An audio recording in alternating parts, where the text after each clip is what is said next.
right, race fans, Ryan Aho here, and the one and only Bert Lehman. And Bert, it's just you and I tonight. I think Kraus got kicked off the show. He upset the apple cart last week with his 50-50 comments.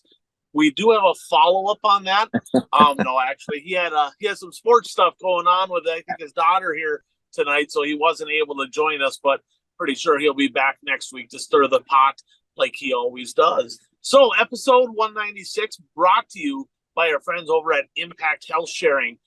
This time of year, right, we're into open enrollment. People are looking at different options for healthcare coverage. If you're paying too much, you're self-employed, you have your own business, you have employees, if you're a farmer, whatever it may be, if you're looking for alternatives for overpriced healthcare, hit me up, 218-969-1380, or shoot me a message on Facebook.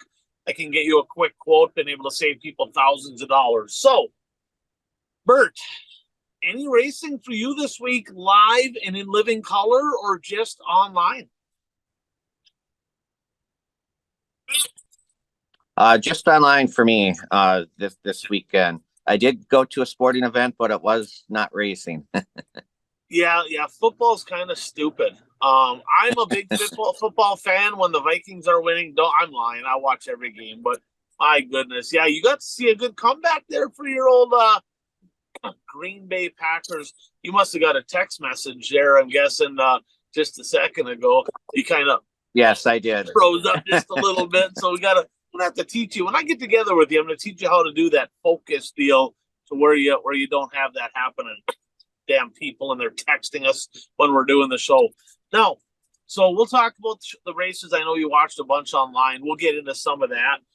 I did make a trip down to Sycamore, and I got a question for you, but I'll recap it. So they had the not so special is what I'm going to call it at Sycamore for the Street Stocks. 50 lap A main, fuel stop in the middle, right? Now, Bert, keep in mind, regular pay for street stocks over there at Sycamore on a weekly basis, $300 to win. I think it's typically 20 lap A main. How much more would you say they paid for a 50 lap A main? I mean, obviously over double the laps. I mean, it's going to be more. I mean, what do you think they paid? I'll say 600. Yeah, no, 300. Same pay. Now, I'm going to preface it with this. The One to Go Show 83, right? Dave Dulciak continues the domination. Not quite as easy. A little bit of a cowboy up track, and kind of had to have a neutral setup. There's a couple guys kind of there, but he made it 7 in a row at Sycamore. First time in his career, Bert. First time ever, double-digit wins. Win number 10. Congratulations, Dave Dulciak. Now, I got to give a donkey award. I'm not sure who to give it to, Bert. I'm going to leave this to you. But we're not copping out. Somebody or multiple people are getting donkey awards here. This is going to happen, okay? They got their special event. Now, I look at it as, I get it. The racetrack, it's a business. They got to make money, but they make a shit ton, right? They got big crowd. Friday night, Bert, on a Friday night program, they just have grassroots classes. Their total purse on a Friday night is under $1,000, and they put like 1,200 to 1,500 people in the grandstands every Friday. They make bank. Okay, for them to not pay the racers more than they pay them is just mind-boggling to me. It pisses me off because I was a broke race car driver. I needed that money to get to the next race, right? 300 to win, yeah, that's comparable. For the street stocks in the area, that's pretty normal. But 50 laps and still pay the same, that's insulting. That's terrible, right? A buddy of mine races a pure stock down there. Their start money, Bert, is half of what they pay to get in. They get a $15 check to start the feature in a pure stock. I would crumple it up and I'd bounce it off somebody's forehead. I'd be like, what are you talking about? $15. Ridiculous. Now, I can promise you this, the 83 team had more people in the pit area, right, buying wristbands than what he got for winning the feature. So they ain't losing money on the 83. Does the racetrack get a donkey award for being complete and just unbelievable tight asses in this deal? And or Do the race car drivers get a donkey award for being dumbasses and putting up with this shit? Which one? Well, I was just gonna say we've talked about this a lot on the show, and you've said that race car drivers aren't very smart.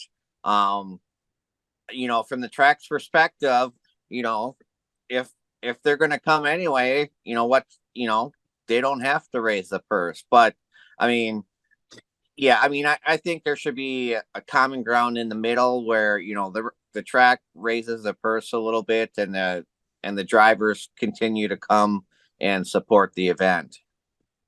Yeah, it's sad. I mean, it just looks to me as greedy. I mean, this is the same track, Bert, where they rained out the features last year. Got to intermission, rained out the features, didn't give anybody their wristbands back, right? Nothing like that. And they said, well, it is what it is. Like, it's a complete show. They didn't split the pay. They didn't, make up the feature. They don't do nothing. First place in a race could get disqualified. So you'd automatically think that second place is going to get first place money, right? That's kind of how it works. They got to move up. Yeah, no, not there. Second place still gets second place money. They put first place money in their pocket. I mean, so, yep. Bert, you're spot on here, right? I mean, they're going to keep doing this until the drivers basically say this is complete bullshit. This can't happen. Okay, this cannot happen. So if you're from Sycamore and you race and you're pissed off about this, share this with everybody, right? And just say, look, here's the deal. We ain't asking for them to go broke every night paying a purse that's just unreasonable, right? Just be fair to the racers. That's all we ask, right? And I get a lot of grief for coming down with sodas, with both barrels on with soda. Well, it's not because I hate with soda. It's because I love the racers. I want the racers to get treated fairly. It's freaking expensive to build a race car and get there every week. But like you said, if they ain't going to do nothing about it, nothing's going to change. And I remember way back in the day in Hibbing, Minnesota, they had a promoter, and this was before my time. I heard a lot of stories, and they felt they weren't getting fair pay. Well, the drivers parked their race cars out front, and they said, screw you, we ain't racing. Wow. Some of them went in, but they boycotted, and they got pay raise. I was just going to say, maybe next year they need to all go to the event, pull their cars there with their trailer, but just park outside the racetrack. Don't sign in. I mean, because once you sign in, you're giving your money to the track. So just park out in the parking lot. So you're there, but you're not there to necessarily race. Bert, they even have a rule. I can't even make this up. So last week it was $4,300 to win at Fairbury, right? And I told Dave, I'm like, dude, you got the points won. Let's go down to Fairbury. It's $4,300 to win. He got sixth. My bad in the heat. I missed the setup, but he had a hell of a good run. 18th up to 6th. He made $700. Well, he got $500. Then he got a free tire, which is $200. So $700. Okay. Well, they have written in their rules at Sycamore, that if you skip a night, right, to go race anywhere else on a night that Sycamore races, you forfeit all your point fund money for the season. Are you serious? Yeah. Wow. So it's pretty ridiculous over there. And quite honestly, the racetrack was beautiful on Saturday. The track was good. It's been pretty good most of the year. I mean, it's not like they have a horrible program. They just, I don't know, a little bit backwards in their thinking on some things. And but the drivers put up with it. So I guess it is what it is. So with that said, Bert, let's start with some cool stuff here. Let's start with the top 5 moments/stories of the week, right? Brought to you by our friends over at Daytona 1 Performance Lubricants. Now, we talked about how expensive it is to race.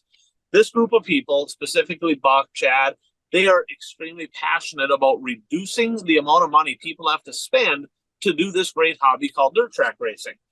A lot of different lubricants. That's what they do, is prolong the life of whatever parts you're lubricating, specifically tires. Bert, down there at Fairbury, at the parts truck at Fairbury, $210 out the door for a mod tire. Bert, it's $300 to win the feature normally in a street stock. And if a lot of the guys that have money and they're fast are putting on at least one tire a night, sometimes 2, well, that's just ludicrous, right? I mean, it's terrible enough when you're getting paid $1,000 to win, but my God, I mean, it is not a sustainable deal. WISSOTA drivers, I'm telling you right now, okay, yeah, right now you're paying about $150, right around there. One more year on the contract. If you don't think that tire price is going to skyrocket at least close to 200, you are out of your ever loving minds. Okay. Now, with that said, promoters, WISSOTA, anybody involved in the rules making process, you have to, whether it's this or anything else, you have to start looking for solutions to the problem, right? We can sit and bitch about the price, but you gotta look at viable solutions. What are they? I don't know all. There could be multiple. I might not have the only one here. I mean, but think about this. You go down to Speed Weeks, Bert, in Florida, and I'm telling you, you go down there during the week of modified, and you got all those people with a ton of money buying mod tires. I mean, your NASCAR teams and all that, putting new tires on every night. You could go down there with an enclosed trailer and literally fill that with one night old tires. Fill it full. Any special. WISSOTA 100, you could do the same thing. A lot of these drivers got the mindset, man, I get these tires heat cycle them once, get on an abrasive track, got to throw them in the garbage. If there's a product out there, Bert, that can allow drivers to run these tires a few more nights to save money, it's got to be worth looking into, right? So promoters, right, WISSOTA, anybody involved, give Chad a call, 507-828-3536. Get educated on what this product is, their tire treatment products, how it works. It's proven. They're using it in the Gen X late model series, perfectly legal there. It's allowed there. And actually, their finale here this weekend, Bert, they had a pretty cool point fund. Brad Staples with a 5-point lead over Tony Croninger. Madtown Showdown. They got a doubleheader for the Gen X late models. But, Bert, this product works. Drivers need to look at this. Promoters, everybody needs to get educated. A lot of people have the mindset of, oh, man, if we do tire treatment and softeners and all this stuff, it takes all week to do this, and it's bad for you. Not everything is created equally. Just get educated, do your own homework. Now, with that said, Bert, let's get into it. Number 5, the reigning WISSOTA Mod 4 national champion rises to the occasion. Bert, beginning of the year, we gave the silver bullet Dean Larson a lot of shit. I did, right? Because, I mean, literally driving from central Minnesota to freaking Wyoming, right? To race weekly shows for like $200 to win in a Mod 4. True story. Like, literally, it's like, what is this guy doing? He's got like 34 feature wins, and he's going to get third. There's 2 drivers in WISSOTA right now in the Mod 4s that have 18 wins on the season. They're both ahead of him in points because he went west, got a bunch of wins against 5-6 cars, is what it is. Tommy Bowden was leading the points. Dustin Holtquist gave him an absolute curb stomping at the Piston Cup at the Golden Spike, the Granite City Motor Park. The place changed his name. Still the Golden Spike to me, but he stomped him. Closest battle right now in WISSOTA points is the Mod 4s. They are virtually tied in their 20 shows that they keep, Bert, identical. They're both throwing out second place finishes. There's just a handful of shows to go. It's going to be super cool to see who comes out on top of that deal in the Mod 4. So Dustin Holtquist, I told him early in the year, they were pretty butthurt about Dean Larson making all them trips west. They're like, how am I going to beat this guy? Keep racing. Season's long. Keep racing. That's what they did. Congratulations, both of those two in a position to win a national championship.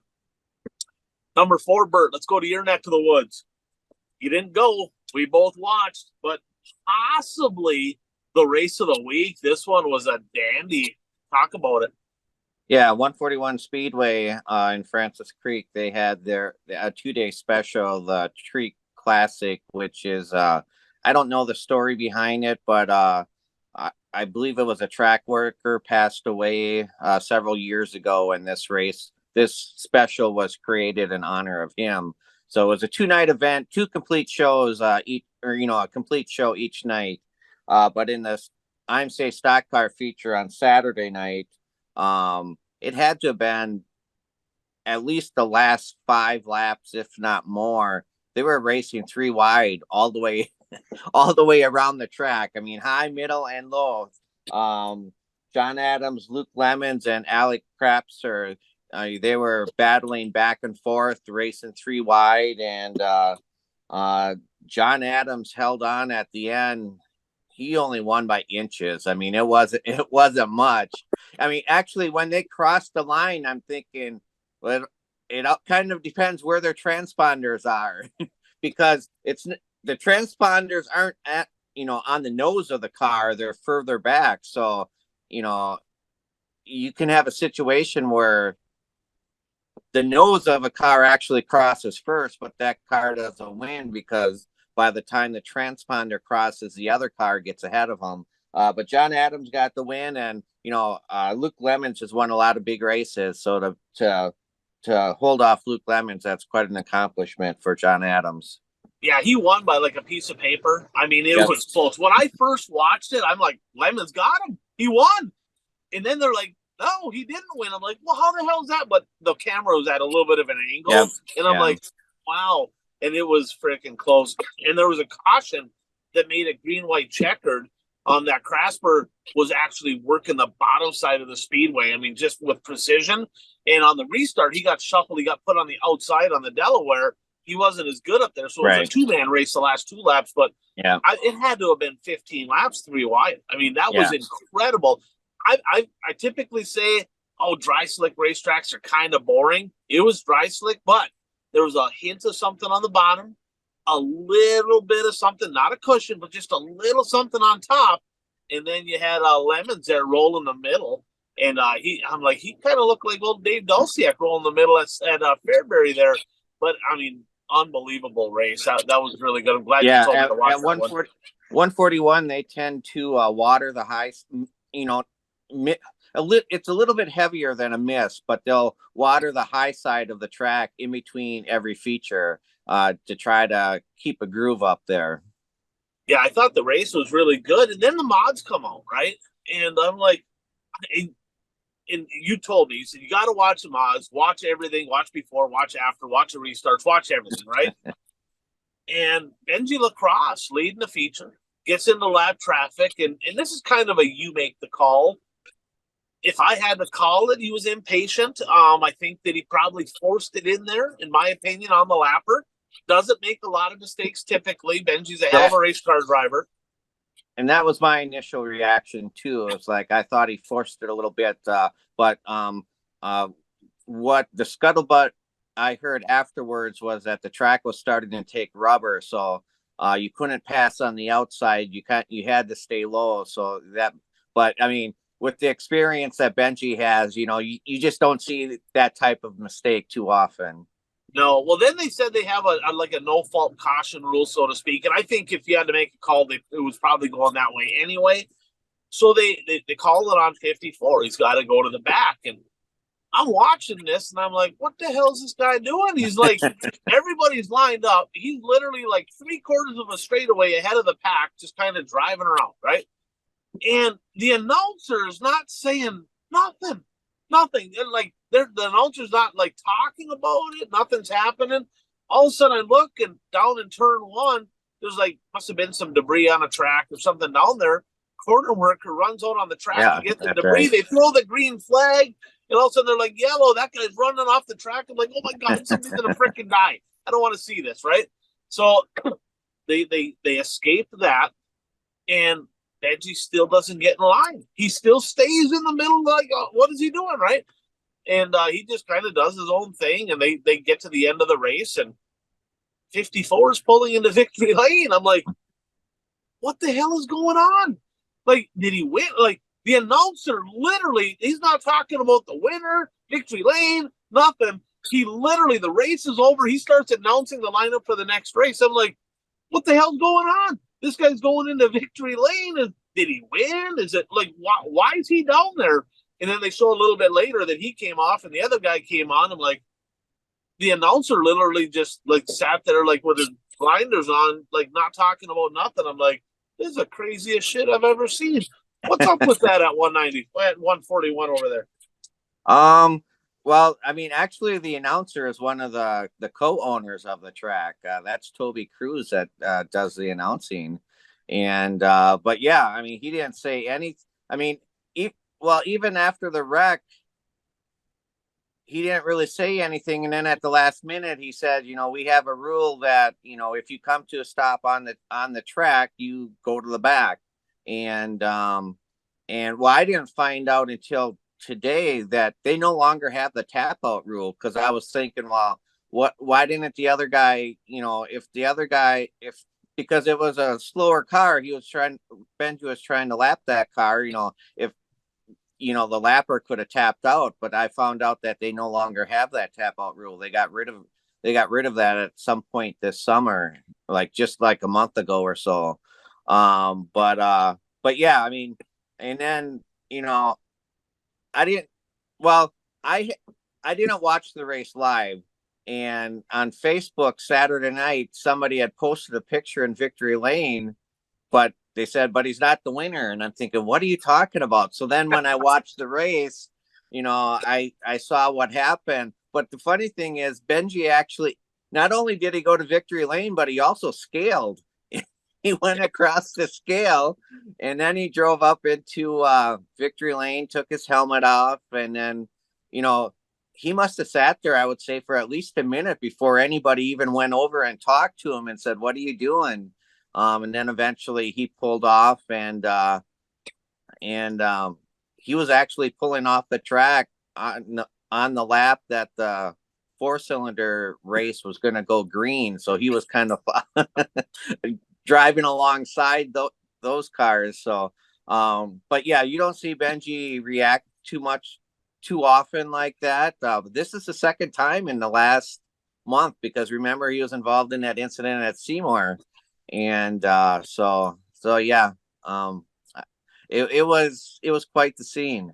It was. So Toby, right, from 141, announcer guy, inform us, right? I mean, tell us what's going on. And I get it. You're like, I don't want to give any attention to the negatives. I get that, right?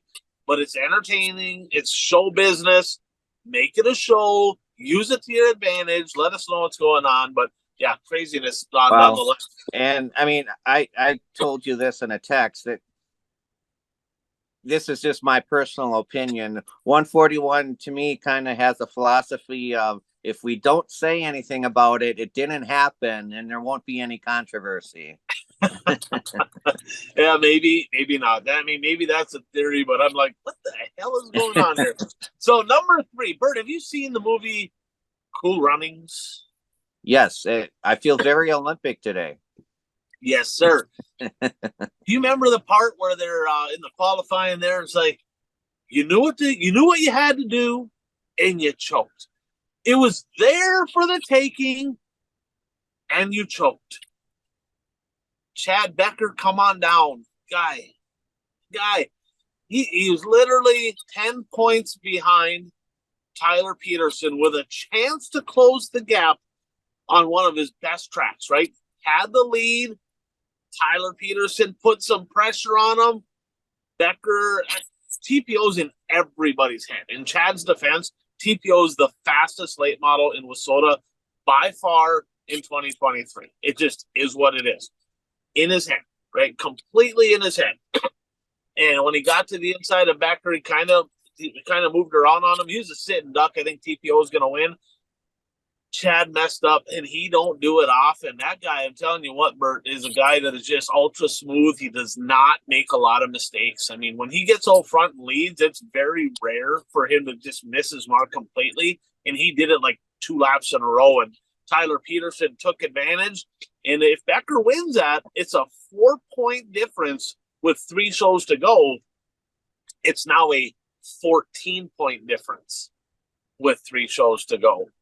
In order for Chad Becker to go back-to-back and win another national championship, he has to win, and there's only 3. I mean, there's multiple races left, but he can really only run 3 in Wissota late models. He has to win all 3 to get it done. So this weekend, Tyler Peterson can put the last nail in the coffin and be the first driver to win as a true rookie in the Wissota late model division, win Rookie of the Year and the national championship. Becker had a shot to close the gap, just didn't get it done. So good race at Casino. And then Vogel Justin Vogel come from a few rows back in the street stock there too, and he's looking to put the last nail in the coffin as well. He's got a little bit of competition behind him. He's got a few races to go, but he spread the gap just a little bit there as well. And TPO actually doubled up over at Watertown. So Casino Speedway, always great racing. Jump on a Dirt Race Central if you didn't get to watch this past Sunday. It was one night rained out. Of course, it rained so much around here, but they did get one night of racing in, and it was a good one. Number 2, Bert, did you watch the late model A-Name at the Granite City Motor Park? Night 1 of the night 2 rained out, but night 1 of the Piston Cup. I did not. Andy Jones shocked the world. So you've heard of Ron Jones, his brother Dennis Jones. Dennis's boy Andy, he's got to be 30-something now. Hell of a race car driver. Loose cannon, complete and utter hot mess, Bert. Hot mess. I mean, Andy Jones could have the fastest lap and the slowest lap in the same race, and he might have in this one because he jumped the cushion, hit the wall, crossed it up. He literally lost spots, drove back by everybody. I'm like, oh my gosh, what is wrong? This guy's fast, absolutely rocket ship fast. He come from 8th, and so right away, pole sitter Ryan Michelson has been really good as of late. Shell a set of gears right away. Broke lap 1, pulled off. Don Shaw inherits the lead. Kind of looked like he was on cruise control. Gets into lap traffic, and I didn't see a good angle of it. I just saw the aftermath, but evidently he tried to fill the gap and maybe try to split a couple lappers, got together with one, and ended up getting turned around down in the infield. His night was done. And lo and behold, there's Andy Jones from 8th. He had to drive by Cole Searing. He had to drive by Pat Noor, right? He had to pass some pretty good race cars. And I think that's his second late model win. I don't think that's his first one, but it was a pretty big one. He passed some really good race cars. Hella impressive. Good track, I thought.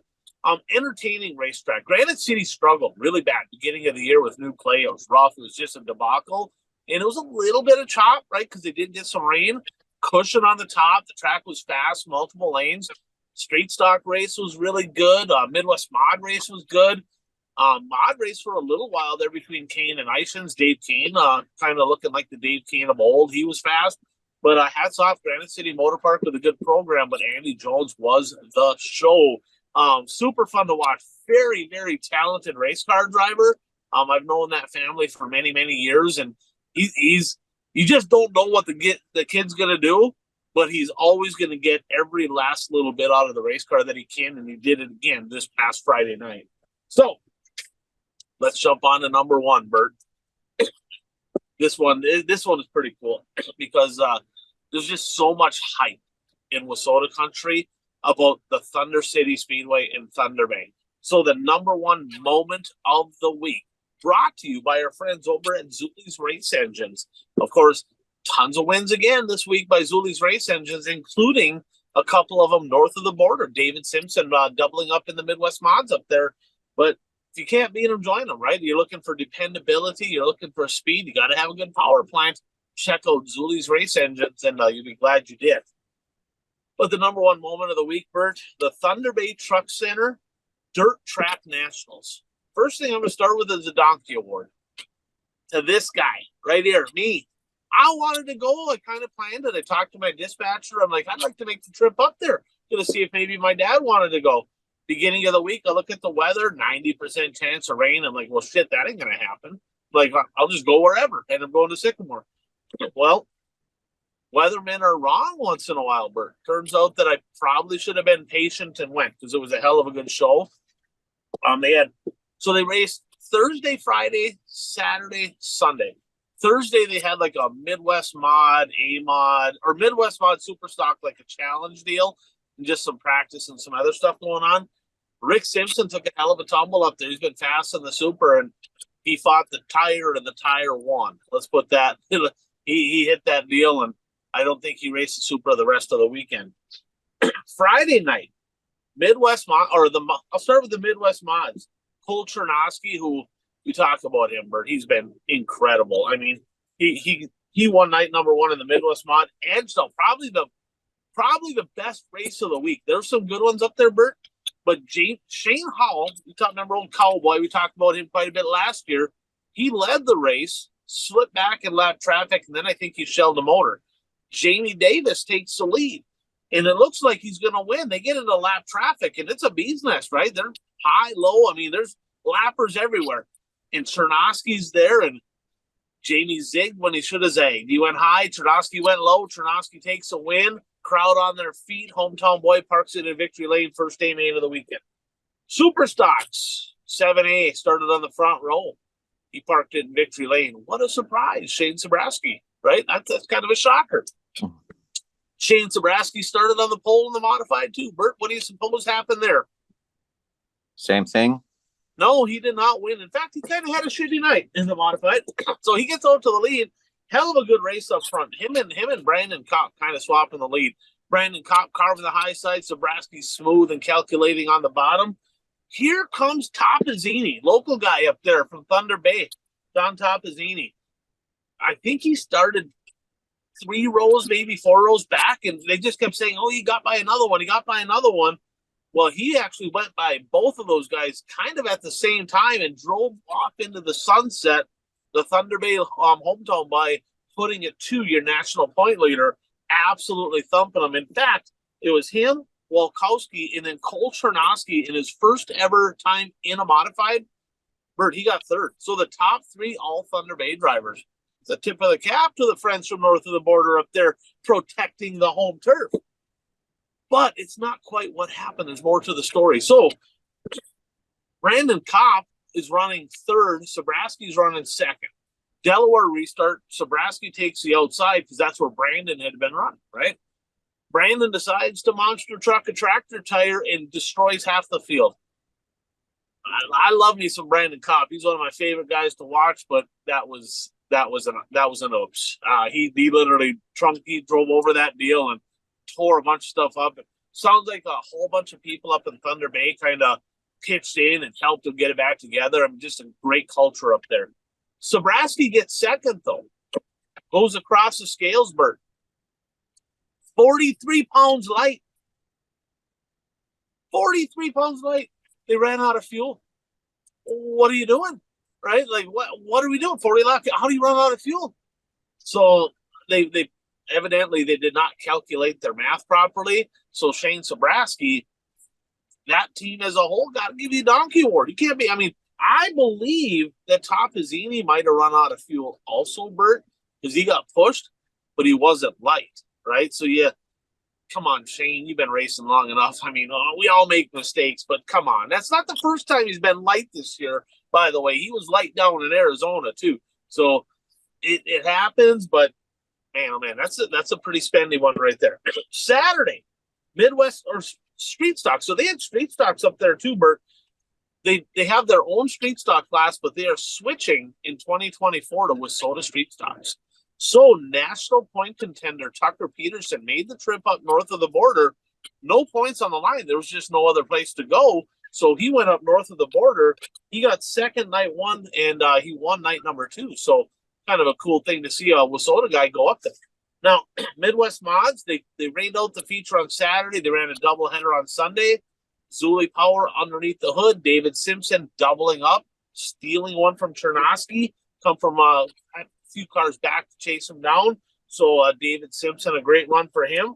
Super stock. So Sasquatch Timmy Johnson got it done. Chernosky second. Modified's a guy that we've kind of had on the old not hot list there, Bert, for the better part of the year. The old 45J Johnny Broking, right? I wanted to put him on the hot list after Labor Day. He wins night 1, spins out night 2. Like, I can't put you on the not. I gotta keep you on the not hot list. $7,500 payday right there, Canadian. Gonna put that money to the side, see if it can kind of grow a little bit because the exchange rate's not real good. But hey, tip of the cap, Johnny Broking, going up there, great field of cars. You know, you got Sobraski up there. Him, Chernosky got second. Chernosky, Bert, a third and a second his first 2 nights ever in an A-Mod. That's impressive. Brandon Kopp, here's what kind of racer Brandon is. Completely destroys his car. Night number 1. Spent all night working on it with the help of a bunch of Canadians up there. Got his stuff back together and got it back out to race and got third. Sobraski fourth. So little bit of news from up there. So, I mean, the crowd, I talked to Johnny. He said, Ryan, he goes, unbelievable. He goes, I don't think I've ever raced in front of that many people ever, including a Wasota 100, nothing. He goes, it was freaking packed all the way around that place. Just incredible. The atmosphere, the culture, just a high energy, a hell of a lot of fun. The racing was good. I mean, they got something to be proud of up there. They've been racing for a long time. I mean, that for a long time. And they got that place going, and that's something they should be proud of up there. Sounds like, Bert, so the track is flat, like Walmart parking lot flat, okay? Johnny's like, I've been on flat racetracks, but that place is flatter than flat, right? So now keep in mind, they got the grandstands all in. They got like these boxes down the back straightaway. Everything's already there, right? Wall all the way around the track. Rumor has it they are completely dismantling the whole entire facility starting right after this show, right? And they're actually going to put banking in the track and put everything back together. That takes a little bit of commitment right there. So, yeah. Super cool. Glad they got that show in. Really regret not getting up there. Going to have to do that next year for sure. But Bert, you're gonna have to get your passport, right? You're gonna have to, you, Puka, the whole crowd. We're gonna have to make a trip up to Thunder Bay, Ontario, and see some good dirt track racing up north of the border.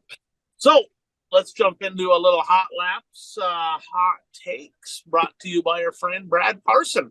Brad Parson Soil and Ag Solutions. I know personally nothing about farming. I do know this though, that the right chemicals, the right, all the right stuff in your spray packages is going to make you more profitable, get you better yields. And I know that he knows what he's talking about. He has the data. The proof's in the pudding. If you're in Western Minnesota, North and South Dakota, and you want to have a profitable 2024 farming season, give Brad a call. 320-219-3542. Get some information, get some data, and see if he can help you out. So we got three different things here, Bert, on the hot laps, hot takes topics. Okay, so we talk about all these tracks scheduling on top of each other and adding a special here and all this stuff. It just drives us all nuts, right? I mean, it's just annoying.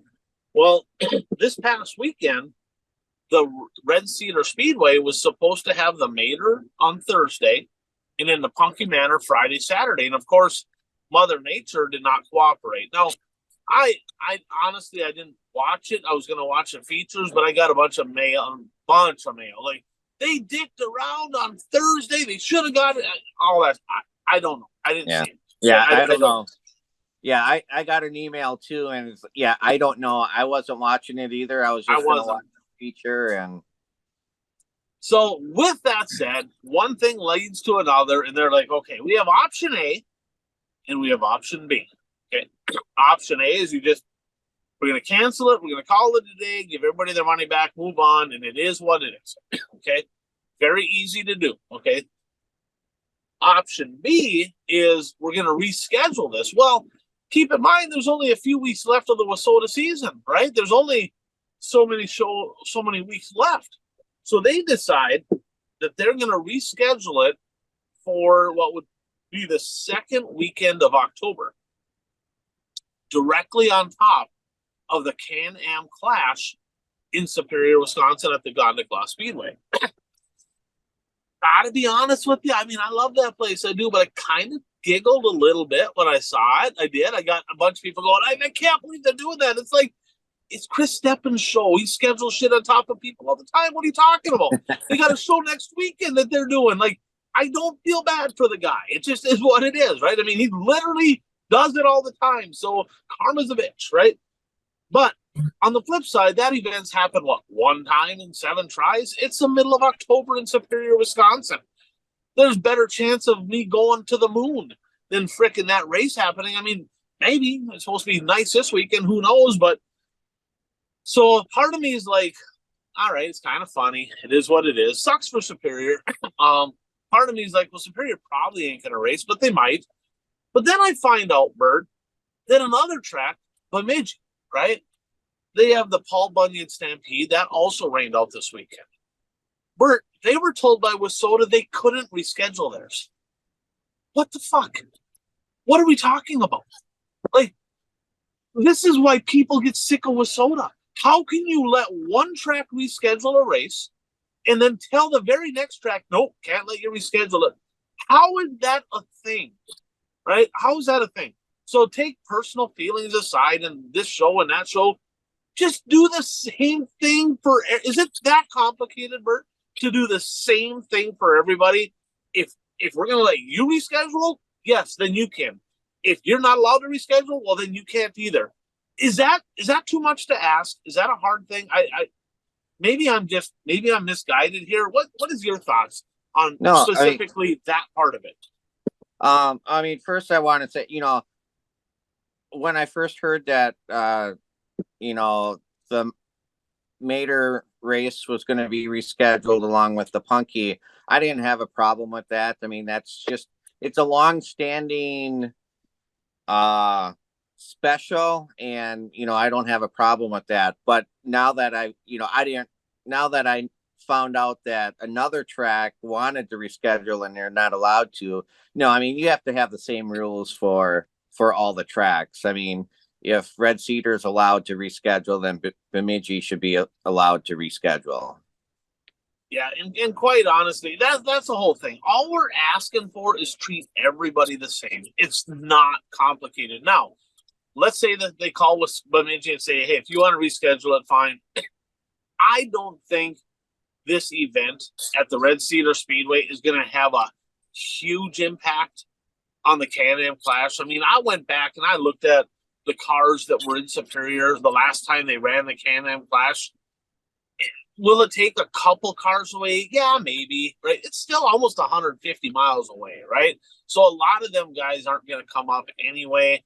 I mean, there's a couple options. I mean, probably wouldn't hurt, anybody, but I mean, I can see their point, scheduling on top of a show, but they allow it all the time. That's like, and this is a Wissota thing. This is a Wissota thing. It's hard to put the toothpaste back in the tube. You gotta have guidelines. You gotta have them in place. Here's what it is. We're gonna do the same for everybody, and nobody would, as long as it was the same every single time for everybody, nobody would bitch. But when they start doing this crazy stuff of, well, you can, you can't, I don't know. So by the time this show airs, there may be an update, right? Because there's been a little bit of a buzz that there's some people upset about that, that they're allowing them to do it, not them. So, I mean, that might change here by the end of the week. We'll have to wait and see. Now, little follow-up from last week. Talked about the Wissota 100, and Kraus brought up the 50-50. The BMX club over in Fergus Falls was doing the 50-50 at the Wissota 100, raised a ton of money for the BMX club. And initially, his comment was kind of based on like, well, why don't they do their own 50-50, right? Because, and that was all prefaced by, they cut the purse for the third straight year, right? So it's like, if they're that hard up for money that they got to cut the purse every single year, why don't they do the stuff to create more revenue, right? So it wasn't like, well, the BMX club, screw them. It wasn't that. It was more of a like, why are they cutting the purse? What are you doing, right? So the BMX club, as it turns out, was located where they have the overflow parking type deal at the I-94 Speedway for the 100. Well, as a result of them getting the 100, they had to dismantle and get rid of the BMX track and relocate it.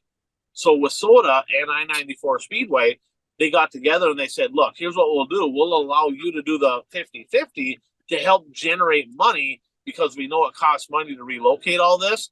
And that was basically them saying, hey, we basically booted you out and made you move, and we're going to kind of try to make this right by helping raise some funds. And I know there was quite a few people involved, and sounds like the group from the BMX club really came in and did a hell of a job. They raised a bunch of money. So I don't think that's bad. In fact, I've seen a lot of racetracks, Bert, where they bring in special interest groups, right? Little League team or Boy Scouts or whatever. They're like, you do the split the pot. We're not using it to make money, but we're bringing you into the facility, right? and you're going to make some money. Fan will win some money. It's out of our hands, right? And then at the end of the day, you're bringing people to the racetrack that might not normally come. So it's kind of a win-win-win. And I think that's what happened there. And in Krause's defense, it wasn't necessarily like, oh, they shouldn't have the BMX doing it. That's not where he was going with that. It was more of like, they're cutting the purse year after year. Like, if you're that worried about it, create more revenue. And that would have been an example. So I just wanted to follow up on that because there was a little bit heated in the comment section there, Bert, on the Facebook page. I read through some of the comments on the Facebook page. It was all the gals. They're all fighting. I'm like, I ain't in the middle of that shit. I do not get in the middle of a fight between a bunch of women. I know better. I'm not the smartest guy around, but I know better. Now, had a fan reach out, and he said, "There's only a few weeks left with Soda Racing. Points are coming down to the wire, and not everybody's battling for first, right? But there's a lot of battles. Like, every driver's got a different goal. There's drivers like, man, I'd love to make the top 10. I'd like to get in the top 20, whatever it may be. Everybody's goal is different. Bert, I actually challenge you to go and just try to make a list of all the remaining WISSOTA point shows for each individual class, and tell me if you can do that. Well, unbelievable. It's funny that you mentioned that, because today when I was doing my picks, I was thinking, okay, where are all the WISSOTA point shows left? I was trying to figure out where TPO is going to go, and where are all the point shows left? And it's like, where would I even go to? I mean, obviously, the first thought would be you go to the WISSOTA website. I don't know what they have on there. Not all of them. They have some of the shows, but not all of the shows. It's like, how is that a thing? I mean, this is not complicated, right? They have people that work in their office, right? Billiam talked about it this last week that they just funded 4 more full-time employees, right? With the 100. Like, is it that hard to just have Facebook posts and like, hey, here's the remaining events for Mod Force. Here's the remaining events for Street Stocks. It's not that hard. I mean, and it's as when drivers are reaching out to me, I'm just an idiot that does a show. I don't work for WISSOTA, right?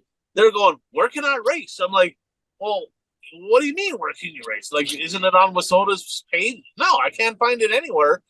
So I kind of went on and I did make a list of some different places where there is to race, but it's like, my goodness. I mean, it's just not a very well-ran organization. So that's just WISSOTA. Get better in that area, please. Okay. So, Bert, speaking of getting better, some are not.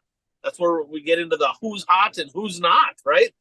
Brought to you by our friends from Ashland, Wisconsin, Fastlane Motorsports and Powder Coating. So Chris Bredding, proud sponsor of the best series in WISSOTA racing, the Fastlane Northland Superstock Series. Proud sponsor of that, has been title sponsor since the inception, right? He will have the parts truck at the ABC Raceway this weekend up in Ashland, and then he will be at Gondik Law Speedway for the Can-Am Clash as well. Services multiple tracks up there. He made a trip north of the border as well. I mean, just avid racer. Custom powder coating, sandblasting. They build the Galloper chassis, any parts that you need for all things racing, especially in that area, for sure. Get a hold of Chris and the gang at Fastlane Motorsports. You're not going to meet much better people. And when you get up to Red Clay this weekend, stop over and say hi. Have a few minutes though, because he likes to talk. He gets going. He likes to talk. He's like me. Hell of a good guy. So that's Fastlane Motorsports in powder coating in Ashland, Wisconsin. Bert, who's hot? Nationally, well, I guess this would be more regionally, but I'm going to go with Jason Fager. He finished, I don't know, second or third, I believe, this last weekend. But he won the Mars Championship, and but even before that, he had a good run at the World 100 at Eldora Speedway. He qualified for the show and ran good in pretty much every race he raced in there. But he secured the championship in the Mars Series over the weekend, so I'm going to go with the High Side Hustler. Absolutely, High Side Hustler. There he is. He's fun to watch. Good guy too. I mean, you never really hear a bad thing about Jason Fager. Anybody on the local scene on hot? I'll go with Nick Avalink. Partly just because this year he's kind of a throwback to the old school racer where he's traveling all over the place to race. I mean, he drove to Menominee to race in the Mater, qualified for the Mater, but the features got rained out. And, prior to that, he had said he wasn't sure where he was going to race on Friday and Saturday.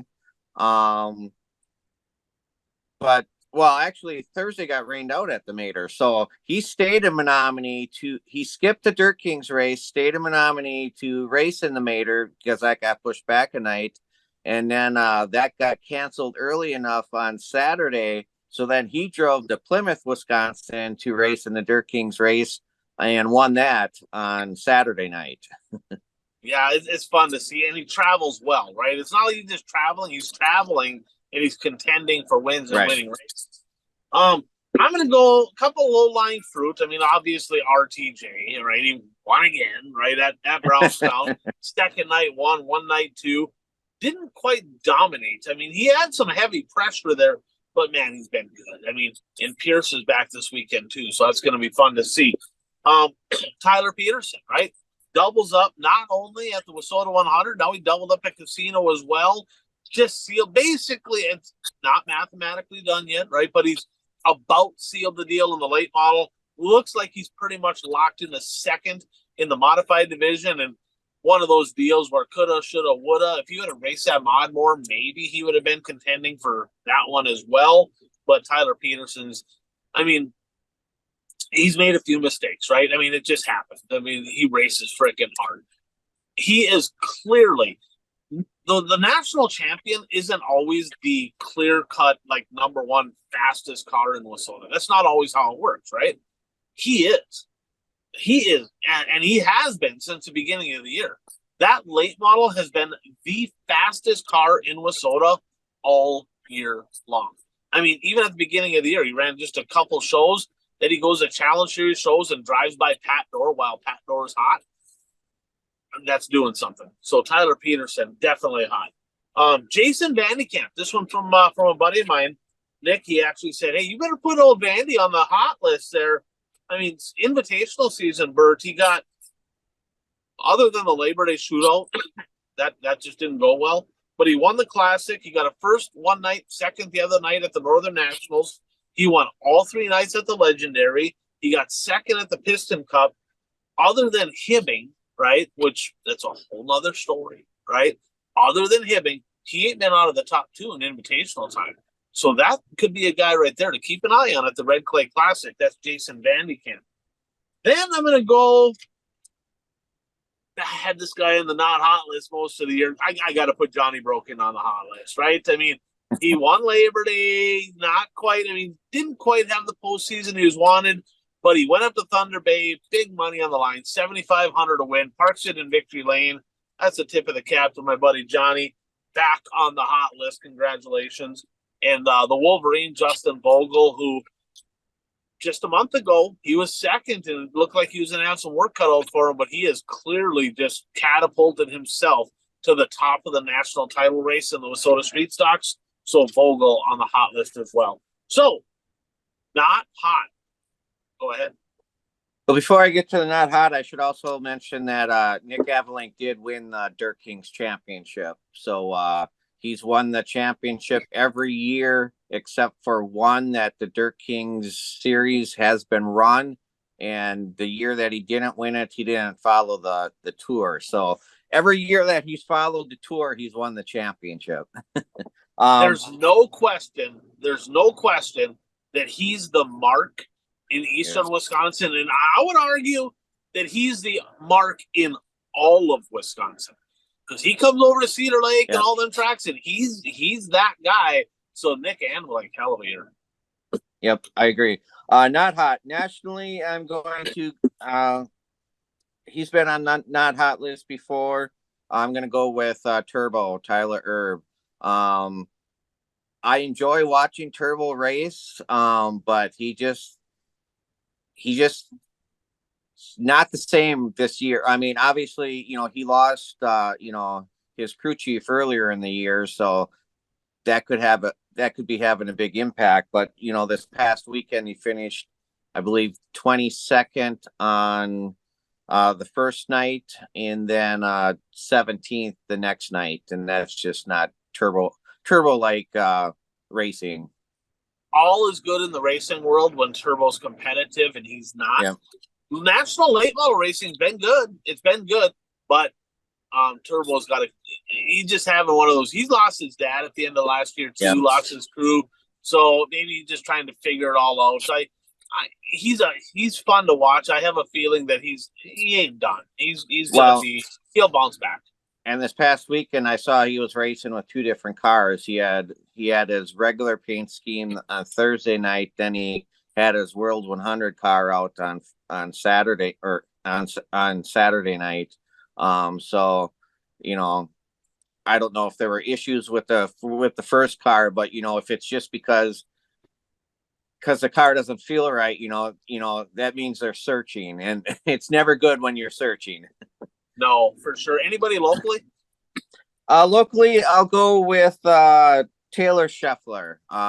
He had a rough night at Sycamore. He was involved in an incident in the heat race that wasn't his fault, but he got turned sideways, and he basically broadside hit one of those big tires on the infield, and could have, rolled them over, but he didn't. He actually kept racing, but he didn't come out for the feature, and then he didn't race at Plymouth the next night because of motor issues. So he ended his season on a not so good note, but I'm sure he'll be back next year. He's fun to watch when he's on. Yeah. He's a hustler for sure. So again, that's another guy. If he can just get it together, that'd be a contender, especially in your neck of the woods. My not hot list, I'm gonna go with the 7A, Shane Zabrowski. I mean, like, what is this guy doing? I mean, he dominated all year. He's like clear cut. Like, both national championships are locked. He will be the modified and superstock national champion. But man, I mean, between bad luck and he just not looking real fast, the invitational season, he's just kind of been a guy. And that's not Shane Zabrowski. He's not just a guy. You don't have 850 some feature wins or whatever it is, probably more, right? By just being a guy. And an invitational season, he's just been a guy. So Shane, Red Clay Classic, biggest paying show coming up. Get it together there, guy. Come on. Okay. Braden Brower. What? I mean, national championship contender, leading the way a month ago, right? Bert, I'm just going to say it, right? I'm probably going to get hate mail for this. When he skipped, right, maybe Weber's decision, when they skipped the Little Dream, leading the national points, having the most wins, Karma bit him in the ass and said, it's freaking that much money to win, and you're going to save your shit to go race for 300 to win? No.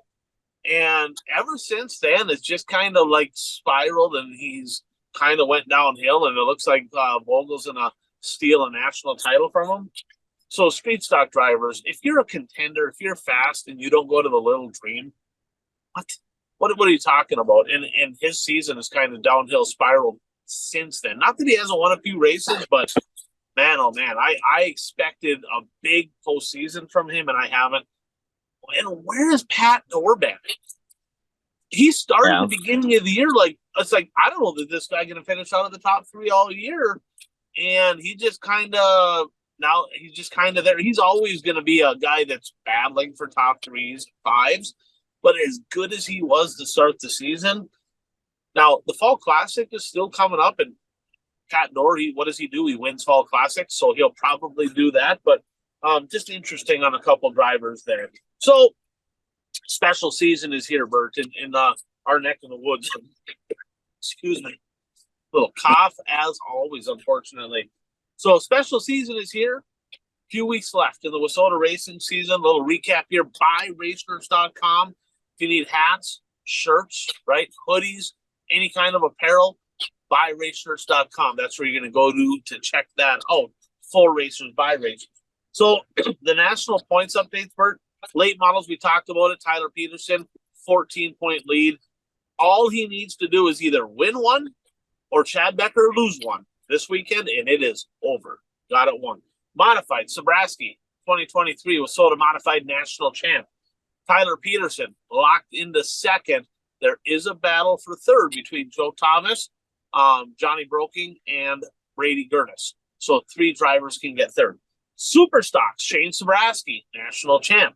Second is not locked. Dexton Cook with just a handful of point lead over Trevor Nelson.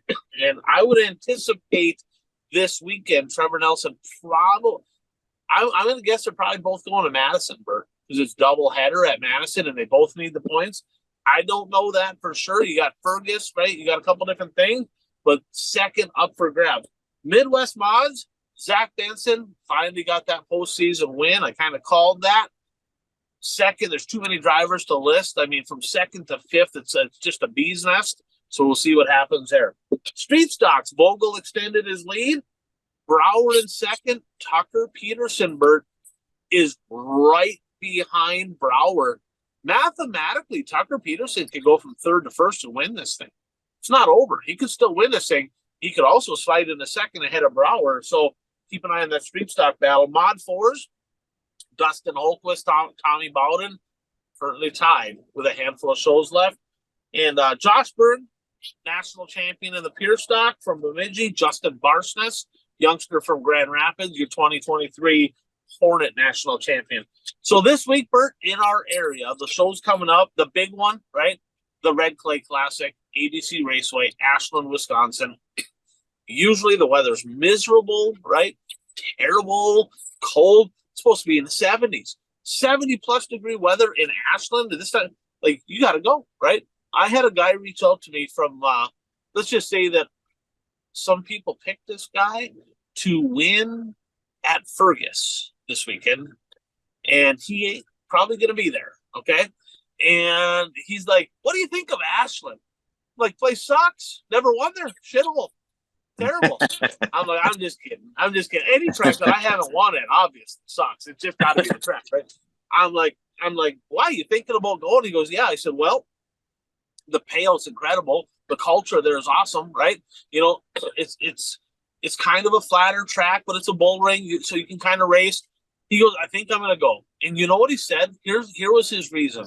The reason I think I'm going to go to Ashland is because I've been watching what that promoter group is doing there as a whole, and there's no pit parking fees unless you want a special spot. They pay your draw fee. Hell, the driver gets in free the first night. It's the best paying invitational around. He goes, when I see somebody putting in that kind of effort, I want to go. I want to go to an event like that. So ABC Raceway, tip of the cap. People are watching. Keep up the good work. Madtown Showdown, Madison, Minnesota, doubleheader this weekend, Bert. They got Mazda of the top class. No late models there. Fergus Falls has their special this weekend as well. And then Cedar Lake added a show this week, Bert, Saturday. So they have Minnesota Super Stocks for sure, but everything else is kind of like street stocks and whatnot. But Cedar Lake adding a show on Saturday, I thought that was kind of an interesting deal. Yeah. Not real sure what to think about that, but it is what it is, I guess. You know, here's the thing with Cedar. So if you're like Dexton Cook, you're battling in the points, right? You go to Ashland on Friday because it's the best paying show, okay? And if you have a shitty night, like you draw bad and you just get buried and you're starting in the back of a B, just leave. Go to Cedar Lake on Saturday. Get a full show on Saturday. So it does leave some options there where a driver can do that. So let's jump on to our weekly pick'ems, Bert. A little bit of controversy here. I think we got some Michigan math here. Old Jeffy boy here had RTJ winning both nights, and that did not happen. So the points are a little bit skewed, but I think I got them right. So last week, Dan had the big double-digit point week. He got 10. Curtis got 9. Brad, Kent, and Carl got 8. Mike got 7. Bert got 6.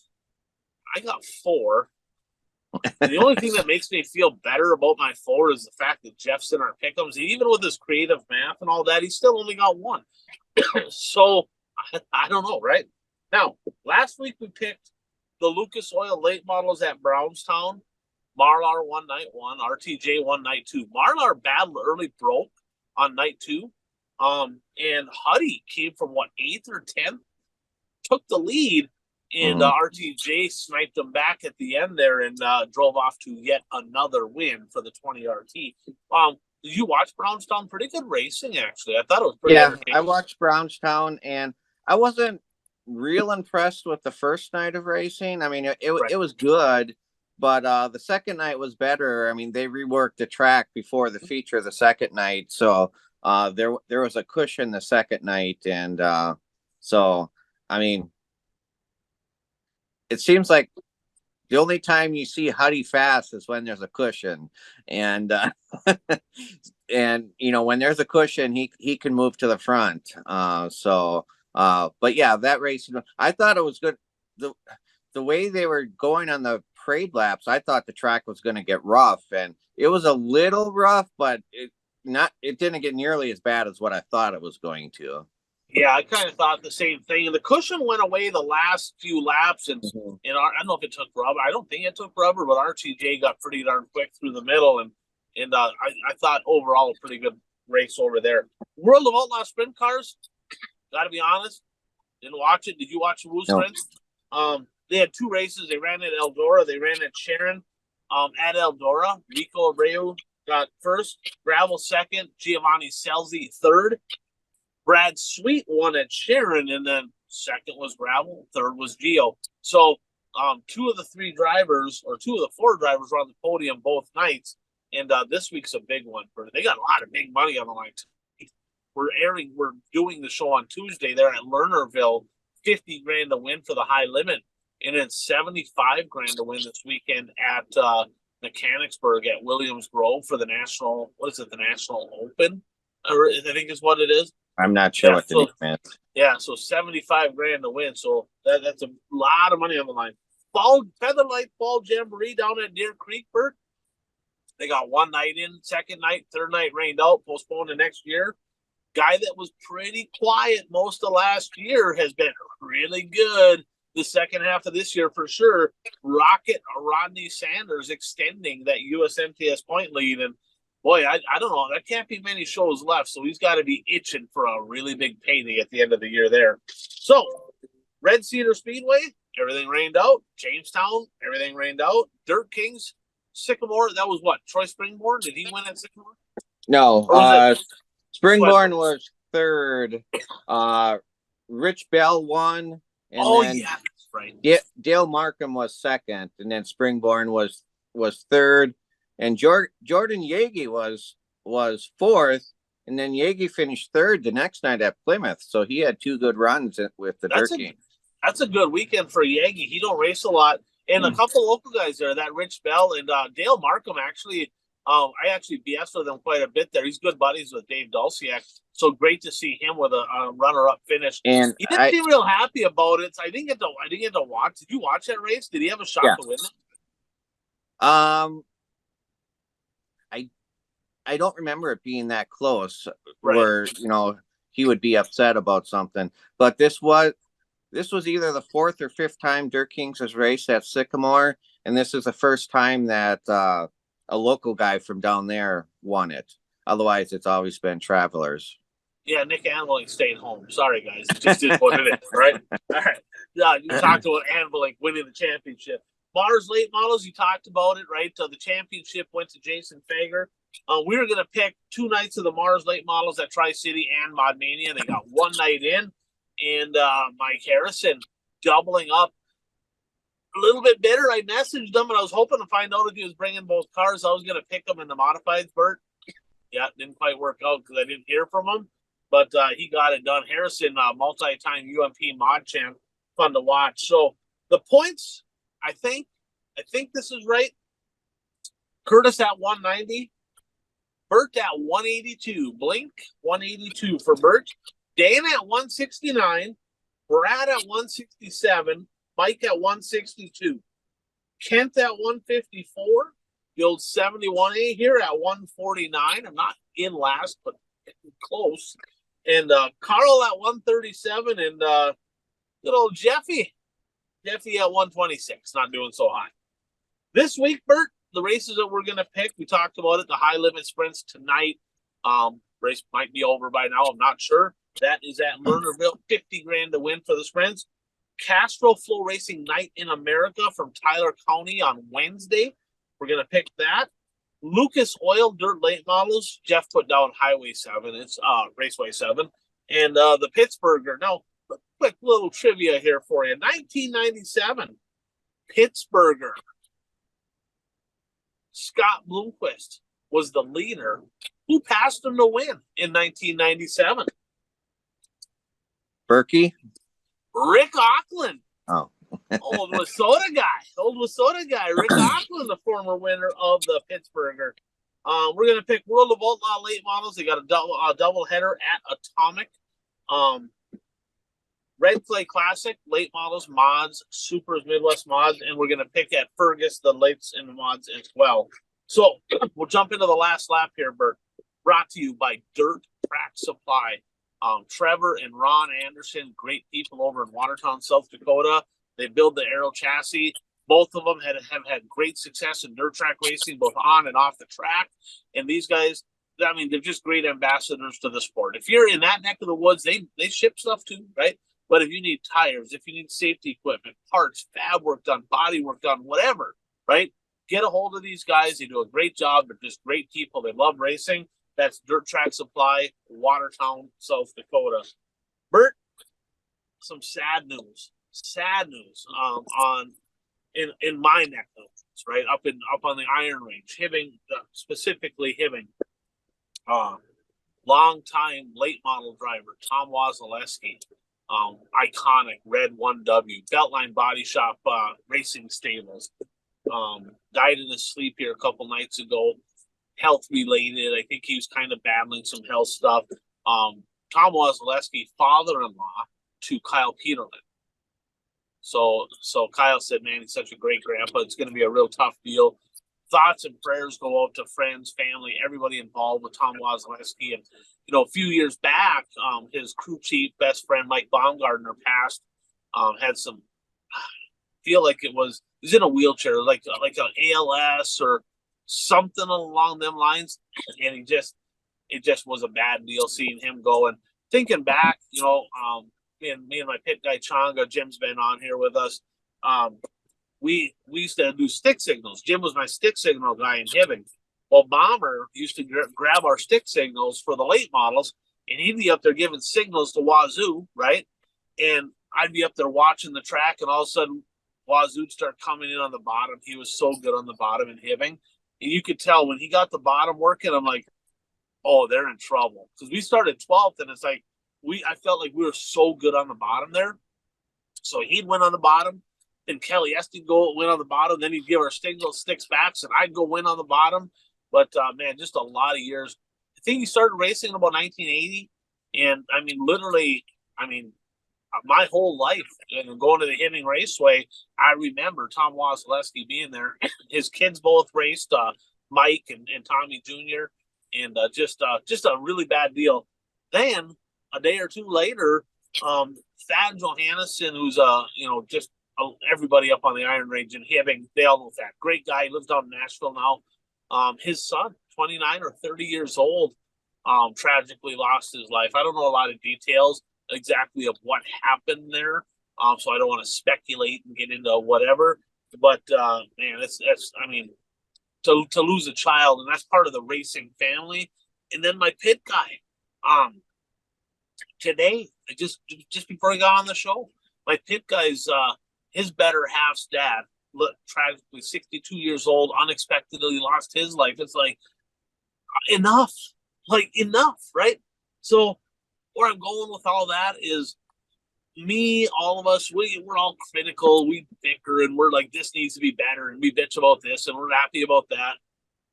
Have a little joy, right? Have a little joy in your life too, and treat people good, because you just don't know when that last day is going to be. And you don't want to you don't want to just be an unhappy individual all the time. I mean, try to do the right thing and be a good person, because man, it's just this. We only got so many laps around the track here, and you just don't know when the last one's going to be. So thoughts and prayers with all the family members, racing community, and everybody up there in Hibbing.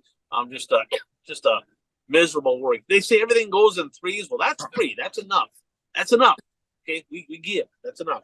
So apparel, right? Got the old Billiam shirt on here. Thanks for the advertising there. Mac Johnston at the Legendary 100. That was if you haven't seen it, you got to check it out. It's kind of cool. But I'll have a link up. They had the apparel store shut off because they had that first run, but it's back open now, so people can get back on. And got a lot of different stuff you can buy. Heard a rumor, kind of a juicy one, Bert. Don't know if you heard this one or not. So at the Mater, did you happen to see who was running the 28? Yeah, I was thinking about this midway through the show. We don't have this on the agenda. But yeah, Buzzy Adams was running the 28 car, and Dustin Sorensen was at Deer Creek racing modifieds. Yep, his own modified. His own modified, and Mike Anderson was in a late model as well. So I'm not going with the Buzzy to MB late model deal. That's not the thing. The rumor, and again, speculation, rumor, sources telling me this, don't know if there's any truth to it at all. Okay.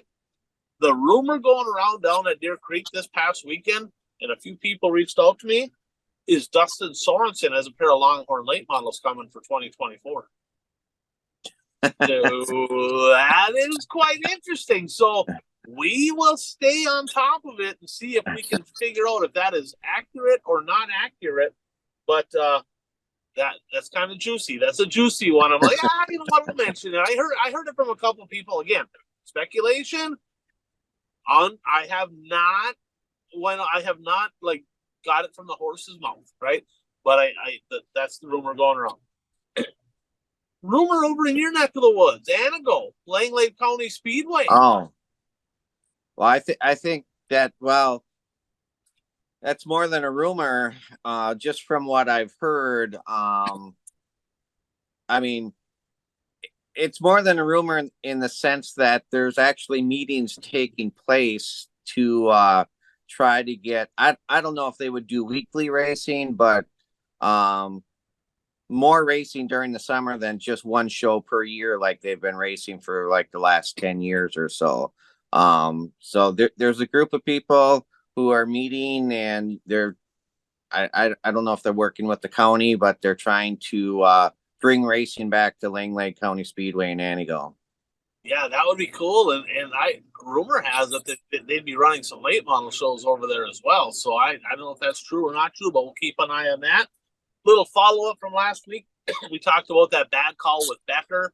Had somebody reach out and said that wasn't the Fergus Falls officials. That was Wissota officials that made that call. They wanted to make sure that was clear. Also, we talked about replay, and one of the people involved over there said that there was no actual replay. That might have been a false rumor there. So if somebody knows more about that, comments below. So 3 bold predictions, Bert. We do this every week. Mason Aaron's videos. Little shout out to him. Thanks for doing the editing for us here. And check out his stuff on YouTube and Facebook. Does a great job. Great ambassador to the sport. So off the board this week, Bert. Show number 170 for you. You said Jaden Schmidt is going to get a late model win in his rookie year. Nope. Fair to say that's done, right? I don't think there's any more late model racing. Okay. You said Nick Anvelink would skip Sycamore. That happened. You said Jason Fager would double up at Tri-City. Well, little controversy here. We'll get to this in a second. So we just put that down as a didn't happen, like it not right, not wrong, because they only got one show. So there wasn't an opportunity to double up. However, the one race that he lost that race, so that he so I can live with you saying that I was wrong, because I was wrong. Even if they would have had that second show, you wouldn't have doubled up. Yeah, I have one of those too. Because my first one here, I said Becker is going to double up at Casino, but because of lack of car count, he's not going to have the point lead. Well, they only got one show in, but he did not win. So Jeff can go ahead and adjust the points, give us both one. I mean, if we keep it as a whatever, but just give us both one more wrong on there, in my opinion, because we're both wrong. Yeah, I'm good with that. Thunder Bay, Thunder City Speedway. I said that their split the pot was going to be over $10,000. Well, it was way over that if you count all the nights together. I think the biggest one was a little over 7. So that was an incorrect one for me. I figured there'd be at least one night over 10. There was not. I said Zach Benson would double up at the Granite City Motor Park. This is going to be one that just doesn't count. He raced once and he won once. He did win, but he didn't double up.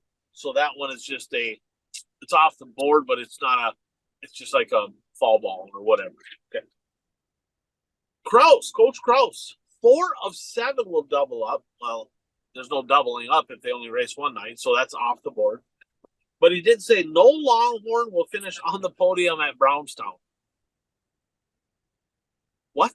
I mean, we're all about bold predictions here, but what are you talking about? Like, that's okay. That's kind of that should be a donkey award, because that's just like not possible.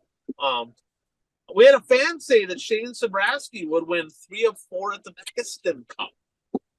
Well, he ran 4 races north of the border at Thunder Bay and won 1 of 4. So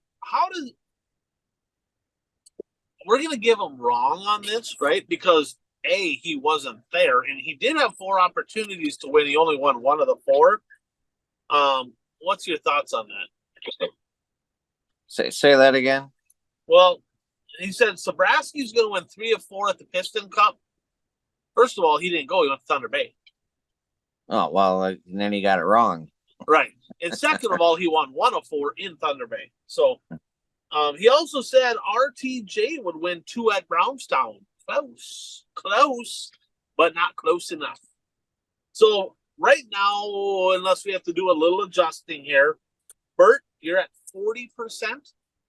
I'm at 41.5%, and the listeners and Kraus together are at 18.9%. We both have 44 correct, but you have a few more no's, a few more incorrects than I do.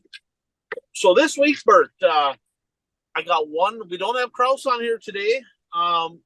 So I got 1 from a anonymous. He wanted to be anonymous listener. And I got my 3 and your 3. We'll make 3 laps around the track. The only rules got to be kind of racing related, sports, show, or whatever. It's got to be something that either did happen or did not happen, not an opinion.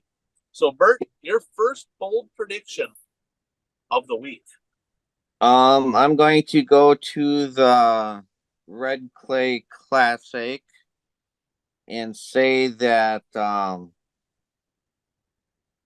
the podium will be, I consider AJ Demo a Eastern Wisconsin driver for this, but 2 of the 3 podium drivers in the late model division will be from Eastern Wisconsin, Nick Avalink and AJ Demo. That's bold. That's bold. All right. So I'll do the fan question, or the fan one first. Cedar Lake Speedway will not sanction the Wissota Superstars in 2024. That's kind of bold. We'll see what happens with the tire deal. I don't know if they can get around that. Maybe. My first one here, I'm gonna go Red Clay Classic as well. 3 of the 4 feature winners are gonna be from the Gopher State. They're gonna be from Minnesota. 3 of 4 features will be won by Minnesota drivers. Okay. I'm going to go Eastern Wisconsin here. The Berg Speedway in Luxembourg has a special this weekend, and my bold prediction is that this will be the last race promoted by this promoting group at the Berg. Wow. Shots fired across the bound. No, not shots fired. their contract is up, and I don't think they're going to renew. Oh, I gotcha. You know what? I'm going to throw a curveball here. I got one here as well. So Princeton's been under the promoter banner of Cliff Sasker and that group from Brainerd here for a handful of years, and made the switch a lot of their classes over to IMCA in recent years. In 2024, Princeton's going to have a new management group. Currently, they have 2 WISSOTA classes, Superstocks Mod 4s. They will have at least 4 WISSOTA sanctioned classes each and every Friday night at the Princeton Speedway in 2024. Maybe throw a little curveball there. All right. Okay. Your third and final lap around the track. What do you got? I am going to say that Superman returns to victory lane at the Pittsburgher and wins the feature on Saturday night at the Pittsburgher. That's bold. You know, the Pennsylvania posse's been kind of quiet this year, right? We've heard more about the CA posse than the PA posse. In fact, on a podcast, Kyle Larson and Brad Sweet were kind of talking a little shit about tonight's race. Like, any of the Pennsylvania guys going to come out? Well, they might do okay if they show up. Right? They're kind of throwing some smack at them, right? So the National Open, I believe is what it's called, at Williams Grove, $75,000 to win. That's this coming weekend. 3 of the top 5 are going to be Pennsylvania posse drivers. So they're going to make their mark this weekend. So you going to any races? Are you done racing for the year? Are you going anywhere, or what do you got? I think I'm done racing for the year. Actually, this will be the first weekend that I will be home since where I'll be home all weekend since August. Because first I was at Eldora, then next week I went to a Brewer game. Last week I went to a Packer game.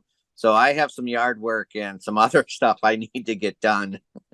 So you'll get that done, and then you'll get in time and have yourself a little adult beverage and a pizza or whatever, and catch some racing online. Yes. So, yes. And anything specifically that you're looking forward to more than anything this weekend?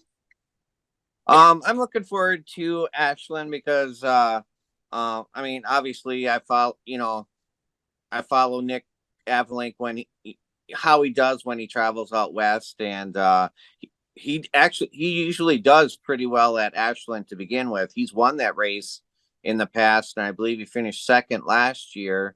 And with the season he's put together this year, I think he has as good a chance as anybody to win that race this year. So yeah, he's been really good. In fact, I think we both picked him in our pickups for this weekend. I'm looking forward to the red clay as well.